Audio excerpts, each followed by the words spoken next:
தர்மபுரி மாவட்ட தன்னார்வ தொண்டு நிறுவனங்கள் கூட்டமைப்பு சார்பில் சட்டமன்ற பொதுத் தேர்தல் அறிக்கை 2026 வெளியீடு.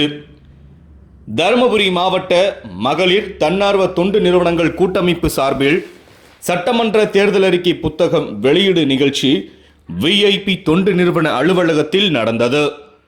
கூட்டமைப்பு ஆலோசகர் சங்கர் தலைமை வகித்தார். தலைவர் சிவக்குமார் வரவேற்றார். நிர்வாகிகள் செந்தில் ராஜா, கமலக்கண்ணன், சரவணன், ஆனந்தன், ரங்கநாயகி, கோவிந்தசுவாமி, காசிமணி, மகேந்திரன், மகா தேவையா, ராஜலிங்கம், கே கமலக்கண்ணன் மற்றும் பலர் கலந்து கொண்டனர்.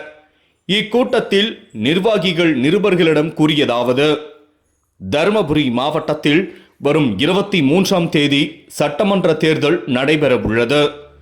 வேட்பாளர்கள் தீவிரமாக வாக்கு சேகரிப்பில் ஈடுபட்டுள்ளனர். இந்த நிலையில் எங்களுடைய தேர்தல் அறிக்கையை அந்தந்த தொகுதி அரசியல் கட்சி வேட்பாளர்களிடம் வழங்க உள்ளோம். அதில் ஒருங்கிணைந்த தர்மபுரி மாவட்டத்தில்தான் மகளிர் சுய உதவி குழுக்கள் என்ற மாபெரும் இயக்கத்தை ஆரம்பிக்கப்பட்டது. ஆனால் தற்போது அதன் செயல்பாடுகள் மற்றும் தொழில்களை ஊக்குவிக்கும் வகையில் மறுசீரமைப்பு செய்யப்பட வேண்டும். பெற்றோர் இல்லாத அல்லது ஒரே பெற்றோர் உள்ள குழந்தைகளின் படிப்பிற்கு தேவையான உதவிகளை செய்ய வேண்டும். தர்மபுரி மாவட்டத்தில் கணவனை இழந்த கைம்பெண்கள் அதிகமானோர் உள்ளனர். கைம்பெண்கள் வாரியம் மூலம் முழுமையாக அவர்களின் வாழ்வாதாரத்திற்கு தேவையான உதவிகளை செய்ய வேண்டும். தர்மபுரி மாவட்டம் விவசாயம் அதிகம் செய்யக்கூடிய மாவட்டம். இங்கு விவசாய கல்லூரி அமைக்கும் பட்சத்தில் இங்கு உள்ள மாணவர்கள் அதிகம் பயன்பெறுவார்கள். அதேபோல தர்மபுரி மாவட்டத்தில் விவசாயத்திற்கும் முக்கியத்துவம் கிடைக்கும். மாவட்டத்தில் செயல்படாமல் உள்ள அரசு கட்டிடங்கள் கணக்கெடுத்து சீரமைப்பு செய்து அப்பகுதியில் மத்திய மாநில அரசுகள் நடத்தும் தேர்விற்கு பயிலும் மையங்களாக மாற்றப்பட வேண்டும். இதற்கான வழிகாட்டி முறைகளை மாவட்ட வேலைவாய்ப்பு அலுவலகம் மூலமாக நடைமுறைப்படுத்தப்பட வேண்டும். பள்ளி கட்டிடங்கள் மற்றும் பள்ளி வளாகங்களை பாதுகாக்க அனைத்து பள்ளிகளுக்கும் கட்டாயம் இரவு காவலர் நியமிக்க வேண்டும்.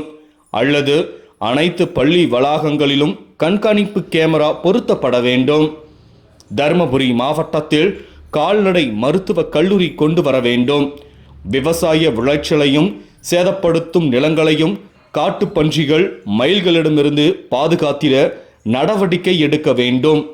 மாவட்டத்தில் உள்ள அனைத்து நீர்நிலைகள், அரசு அலுவலகங்கள், பொது இடங்களில் ஆண்டிற்கு 5 லட்சம் மரக்கன்றுகளை இலக்காக வைத்து பராமரிக்க வேண்டும். 5 ஆண்டுகளில் பசுமை தர்மபுரியாக மாற்றப்பட வேண்டும் உள்ளிட்ட பல்வேறு வளர்ச்சி திட்டங்கள் கோரிக்கையாக வைக்கப்பட்டுள்ளது. தர்மபுரி மாவட்டத்தில் வரும் சட்டமன்ற தேர்தலில் வெற்றியை நிர்ணயிக்கும் வகையில் மகளிர் குழுவை சேர்ந்த மகளிர்கள் உள்ளனர் என தெரிவித்தார்.